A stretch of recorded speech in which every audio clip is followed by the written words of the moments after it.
Guys, welcome back to സാലം learning. Anatomies ആണ്. അപ്പോൾ നമുക്ക് ബേസിക് ആയിട്ട് കുറച്ച് സയൻസ് പഠിക്കാം. നമ്മളെല്ലാവരും ഇതാണ്ട് എക്സാമിൻ്റെ കനത്ത പ്രിപ്പറേഷനിലാണ്. വൺ ബൈ ആയിട്ട് എല്ലാ ചാപ്റ്റേഴ്സും ഇങ്ങനെ റിവൈസ് ചെയ്തുകൊണ്ടിരിക്കുകയാണ്. അതിന് ഫുൾ സപ്പോർട്ടായിട്ട് നമ്മുടെ സൈലത്തിൽ എല്ലാ ഫാക്കൽറ്റീസും നിങ്ങളുടെ കൂടെ ഉണ്ട് കേട്ടോ. അപ്പോൾ ഇന്ന് നമ്മൾ നോക്കാൻ പോകുന്നത് നമ്മുടെ 3rd ആൻഡ് 4th യൂണിറ്റിൽ നിന്നും എങ്ങനെയൊക്കെ ക്വസ്റ്റ്യൻസ് വരാം. അതായത് നമുക്കറിയാം 3rd യൂണിറ്റ് എന്ന് പറഞ്ഞാൽ മൊത്തം കറണ്ടിനെ പറ്റി പറയുന്ന ഒരു ചാപ്റ്ററാണ്. അതുപോലെ തന്നെ നമ്മുടെ 4th യൂണിറ്റ് എന്ന് പറയുന്നത് ലൈറ്റിനെ പറ്റി പറയുന്ന ചാപ്റ്ററാണ്. അപ്പോൾ ഈ രണ്ട് ചാപ്റ്ററിൽ നിന്നും എങ്ങനെയൊക്കെ നമുക്ക് കുറച്ച് ക്വസ്റ്റ്യൻസ് വരാം. ആ ക്വസ്റ്റ്യൻസ് ഒക്കെയാണ് നമ്മൾ ഇന്ന് ഡിസ്കസ് ചെയ്യാൻ പോകുന്നത് കേട്ടോ. അപ്പോൾ എല്ലാവരും എന്ത് ചെയ്യുക, സ്കിപ്പ് ചെയ്യാതെ മുഴുവനായിട്ട് കാണാൻ വേണ്ടി ശ്രമിക്കുക. നമ്മുടെ ഫസ്റ്റ് ക്വസ്റ്റ്യൻ എന്ന് പറഞ്ഞാൽ എന്താണ്? Careless handling of electrical equipment may cause accidents. Right 4 situation of such accidents. അതായത് വൈദ്യുത ഉപകരണങ്ങൾ കൈകാര്യം ചെയ്യുമ്പോൾ ചെറിയ അശ്രദ്ധ മൂലം വലിയ അപകടങ്ങൾ ഉണ്ടാകുന്നു. ഇത്തരം അപകടങ്ങൾക്ക് ഇടയാകുന്ന 4 സാഹചര്യങ്ങൾ എഴുതുക എന്നാണ്. അപ്പോൾ പെട്ടെന്ന് നമുക്ക് കേൾക്കുമ്പോൾ എന്താണ്, ഇത് വളരെ സിമ്പിളായിട്ട് നമുക്ക് എഴുതാൻ വേണ്ടി പറ്റും. കാരണം നമ്മുടെ ഡെയിലി ലൈഫ് ഒന്ന് ശ്രദ്ധിച്ച് നോക്കിയാൽ മതി, അല്ലെങ്കിൽ ഡെയിലി ലൈഫിൽ കുറേ ഇൻസിഡൻറ്റ് എടുത്താൽ മതി എന്നൊക്കെ നമുക്ക് തോന്നും. പക്ഷേ മക്കൾ എന്ത് ചെയ്യുക, ഇത്തരം ചോദ്യങ്ങൾ നമുക്ക് ഉറപ്പായിട്ടും വരാം. അതായത് ജനറൽ ആയിട്ടുള്ള കുറച്ച് ക്വസ്റ്റ്യൻസ് ആണ്. പക്ഷേ ഇത് നമ്മൾ 3rd യൂണിറ്റിൽ ഓൾറെഡി നമ്മൾ പഠിക്കുന്നുണ്ട് കേട്ടോ. അപ്പോൾ 4 സിറ്റുവേഷൻ ആണ് നിങ്ങളോട് എഴുതാൻ പറഞ്ഞിരിക്കുന്നത്. അപ്പോൾ ഏതൊക്കെയാണ് എന്ന് നമുക്കൊന്ന് വേഗം നോക്കാം. 4ലധികം സിറ്റുവേഷൻസ് നിങ്ങൾ എന്താണെങ്കിലും ഒന്ന് ഓർമ്മയിലുണ്ടാവണം കേട്ടോ. ഒന്നെന്താണ്? Operating a switch with wet hand. അതായത് നനഞ്ഞ കൈകൊണ്ട് സ്വിച്ച് പ്രവർത്തിപ്പിക്കുമ്പോൾ ഷോക്ക് അടിക്കാനുള്ള ചാൻസ് ഉണ്ട്.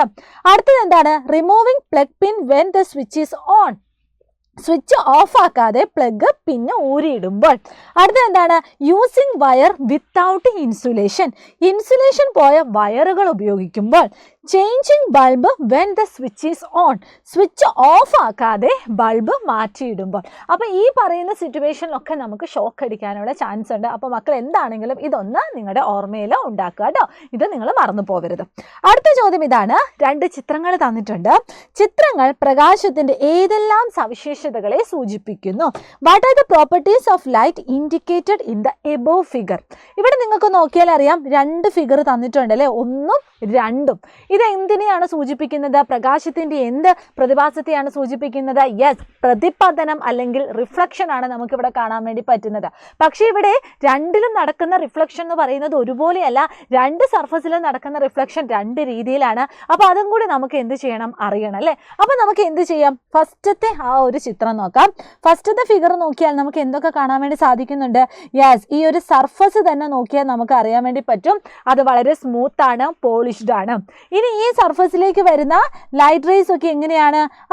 ഈ പറയുന്ന സർഫസിലേക്ക് ഇൻസിഡന്റ് ചെയ്യുന്ന ലൈറ്റ് റേസ് ഒക്കെ പ്രതിപതിച്ചു പോകുമ്പോൾ, അതായത് റിഫ്ലക്റ്റ് ചെയ്തു പോകുന്നത് എങ്ങനെയാണ്? നമുക്കിവിടെ കാണുന്നത് പോലെ തന്നെ ക്രമമായിട്ടാണ്. ശരിയല്ലേ, റെഗുലർ ആയിട്ടാണ്. അപ്പം ഇങ്ങനെ വല്ല സ്മൂത്ത് ആയിട്ട് അല്ലെങ്കിൽ പോളിഷ്ഡ് ആയിട്ടുള്ള സർഫസിൽ പ്രകാശം വന്ന് പതിക്കുമ്പോൾ അതിങ്ങനെ ക്രമമായിട്ട് റെഗുലർ ആയിട്ടാണ് പ്രതിപതിച്ചു പോകുന്നതെങ്കിൽ അത്തരം റിഫ്ലക്ഷനെ നമ്മൾ വിളിക്കുന്ന പേരാണ് ക്രമപ്രതിപതനം അല്ലെങ്കിൽ റെഗുലർ റിഫ്ലക്ഷൻ എന്ന് പറയുന്നത്. അപ്പോൾ ഒന്നാമത്തത് എന്തിനെയാണ് സൂചിപ്പിക്കുന്നത്? റെഗുലർ റിഫ്ലക്ഷൻ അല്ലെങ്കിൽ ക്രമപ്രതിപതനമാണ്. ഓർത്തിരിക്കുക. ഇനി രണ്ടാമത്തെ ചിത്രം നോക്കിക്കോളൂ. രണ്ടാമത്തെ ചിത്രത്തിൽ നമുക്ക് എന്ത് കാണാൻ വേണ്ടി സാധിക്കുന്നുണ്ട്? ഒരു സർഫസ് കാണാൻ വേണ്ടി സാധിക്കുന്നുണ്ട്. പക്ഷെ സർഫസ് എന്ന് പറഞ്ഞാൽ അത്ര സ്മൂത്ത് അല്ല, അത് റഫ് ആയിട്ടുള്ള സർഫസ് ആണ്. ഇനി ഈ സർഫസിലേക്കും ലൈറ്റ് ഇതാ വന്ന് ഇൻസിഡന്റ് ചെയ്യുന്നുണ്ട്. അപ്പോൾ ഇൻസിഡന്റ് ചെയ്യുന്ന ലൈറ്റിനെ മിസ് ഇതാ ഈ ഒരു കളർ ഉപയോഗിച്ചിട്ട് ഡിനോട്ട് ചെയ്യുന്നുണ്ട്. പക്ഷേ ലൈറ്റ് ആ ഒരു സർഫസിൽ വന്ന് ഇൻസിഡന്റ് ചെയ്തിട്ട് തിരിച്ച് റിഫ്ലക്റ്റ് ചെയ്തു പോകുന്നത് എങ്ങനെയാണ്? റെഗുലർ ആയിട്ടാണോ? അല്ല, അത് ഇറഗുലർ ആയിട്ടാണ് പോകുന്നത്. നമുക്ക് കണ്ടാൽ തന്നെ അറിയാം അല്ലേ, ഇറഗുലർ ആയിട്ടാണ് പോകുന്നത്. അപ്പം ഇത്തരത്തില് പ്രകാശം പ്രതിപദിക്കുന്നതിനെ നമ്മളൊരു പേര് വിളിക്കും. അതിനെയാണ് നമ്മൾ വിസരിത പ്രതിപതനം അല്ലെങ്കിൽ ഡിഫ്യൂസ്ഡ് റിഫ്ലക്ഷൻ എന്ന് പറയുന്നത്. എന്താണ്? Diffused reflection. അപ്പം നമ്മൾ എന്താണ് റിഫ്ലക്ഷൻ എന്നും 2 തരത്തിലുള്ള റിഫ്ലക്ഷൻ അത് നമ്മൾ എങ്ങനെ തരംതിരിച്ചെഴുതാം അല്ലെങ്കിൽ എങ്ങനെ നമുക്ക് വേർതിരിച്ചെഴുതാം എന്നും കൂടി നിങ്ങൾ എന്ത് ചെയ്യുക, നോട്ട് ചെയ്യുക. അപ്പം എന്തൊക്കെയായിരുന്നു? ഫസ്റ്റ് നമ്മൾ പറഞ്ഞ എന്താണ്? ക്രമമായിട്ട് നല്ല പോളിഷ്ഡ് ആയിട്ട് നല്ല സ്മൂത്ത് ആയിട്ടുള്ള സർഫസിൽ ക്രമമായിട്ട് പ്രതിപതനം നടക്കുവാണെങ്കിൽ അതാണ് നമ്മുടെ റെഗുലർ റിഫ്ലക്ഷൻ എന്ന് പറയുന്നത്, അല്ലെങ്കിൽ ക്രമപ്രതിപതനം. ഇനി റഫായിട്ടുള്ള സർഫസിൽ ലൈറ്റ് വന്ന് ഇൻസിഡന്റ് ചെയ്യുമ്പോൾ അത് ഇറഗുലർ ആയിട്ട് ക്രമരഹിതമായിട്ടാണ് പോകുന്നതെങ്കിൽ അതാണ് വിസരിത പ്രതിപതനം അല്ലെങ്കിൽ ഡിഫ്യൂസ്ഡ് റിഫ്ലക്ഷൻ. ഇനി അടുത്ത ചോദ്യം നോക്കിയാലോ. സമതല ദർപ്പണത്തിൽ ഇതുപോലെ വ്യക്തമായ പ്രതിബിംബം പലക കഷ്ണത്തിൽ രൂപപ്പെടുമോ? എന്തുകൊണ്ട്? അതായത് is it possible to get a clear image on a wooden surface as in a plain mirror? അപ്പോൾ നമുക്കറിയാം സമതല ദർപ്പണം, അതായത് പ്ലെയിൻ മിറർ എന്ന് പറഞ്ഞാൽ എന്താണ്? നമ്മൾ നോർമലി നോക്കുന്ന മുഖം നോക്കുന്ന കണ്ണാടി, അതായത് അതിൻ്റെ ആ ഒരു സർഫസ് എന്ന് പറഞ്ഞാൽ വളരെ സ്മൂത്ത് ആയിരിക്കും. ഈ ഒരു സർഫസിൽ നമുക്ക് കിട്ടുന്ന ഇമേജ് എന്ന് പറയുന്നത് വളരെ ക്ലിയർ ആയിരിക്കും. ഇങ്ങനെയുള്ള ഇമേജ് തന്നെയാണോ പലക കഷ്ണത്തിൽ നമുക്ക് കിട്ടുന്നത് എന്നാണ് ചോദ്യം. അങ്ങനെയല്ലെങ്കിൽ അതിൻ്റെ റീസൺ എന്താണെന്ന് കൂടി നമുക്ക് വ്യക്തമാക്കണം. അങ്ങനെയുള്ള പ്ലെയിൻ മിററിൽ കിട്ടുന്ന അതേപോലെയുള്ള ഇമേജ് ആണോ നമുക്ക് നമ്മുടെ പലക കഷ്ണത്തിൽ കിട്ടുന്നത്? അല്ല. കാരണം എന്താണ്? പലക കഷ്ണം എന്ന് പറയുന്നത് അല്ലെങ്കിൽ വുഡൻ സർഫസ് എന്ന് പറയുന്നത് അതിൻ്റെ സർഫസ് എന്ന് പറഞ്ഞാൽ റഫായിട്ടുള്ളതായിരിക്കും അല്ലേ? അതിൻ്റെ സർഫസ് അത്ര സ്മൂത്ത് അല്ല.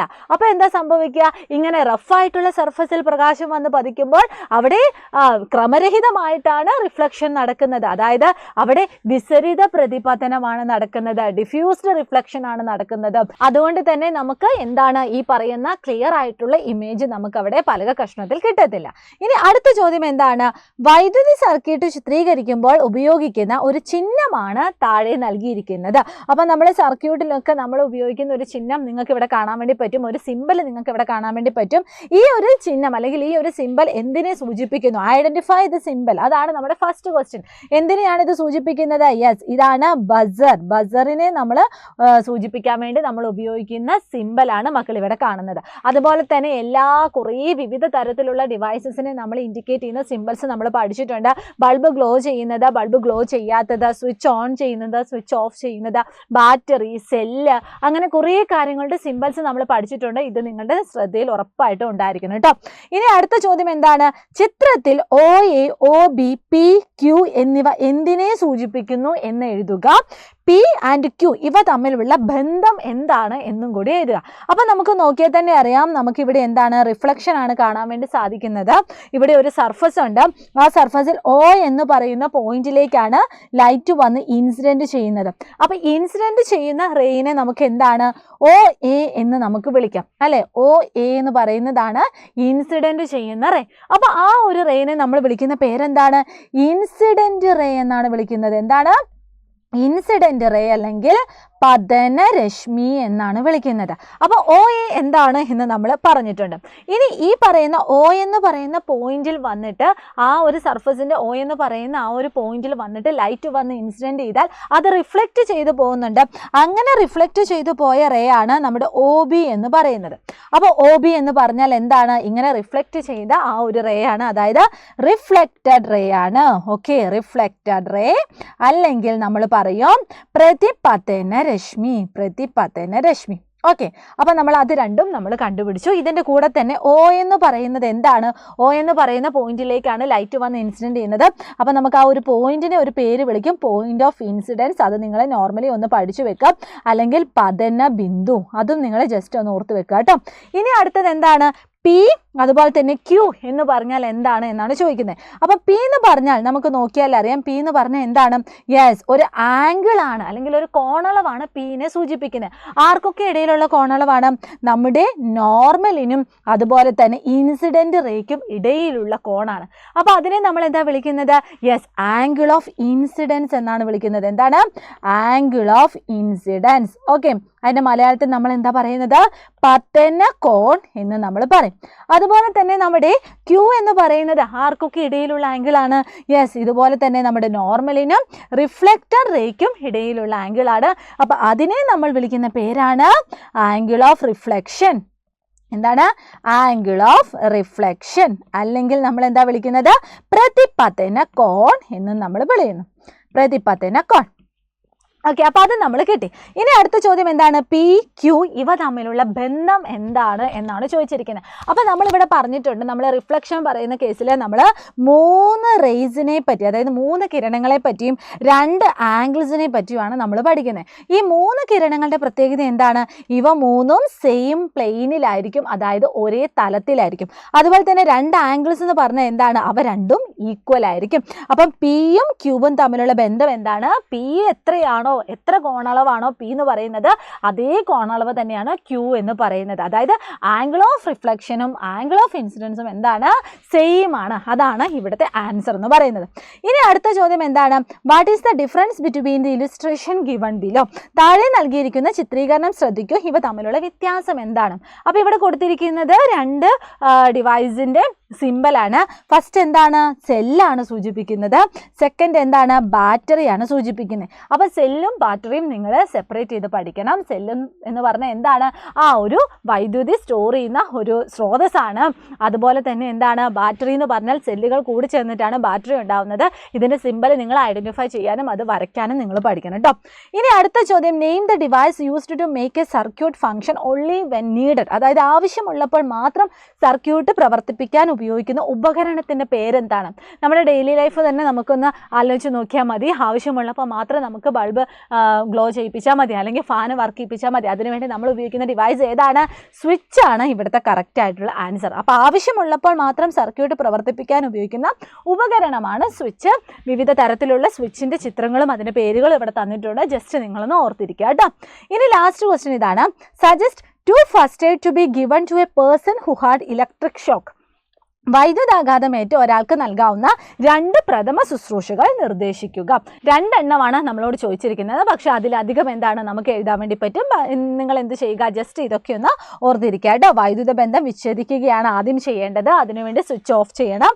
അതുപോലെ തന്നെ വൈദ്യുതി കടത്തിവിടാത്ത വസ്തുക്കൾ ഉപയോഗിച്ച് ഷോക്കേറ്റ് ആളെ തള്ളി മാറ്റണം. ഇനി ഗുരുതരമായ ഷോക്കാണെങ്കിൽ ഷോക്കേറ്റ് ഉടനെ നമ്മൾ ആശുപത്രിയിൽ എത്തിക്കണം.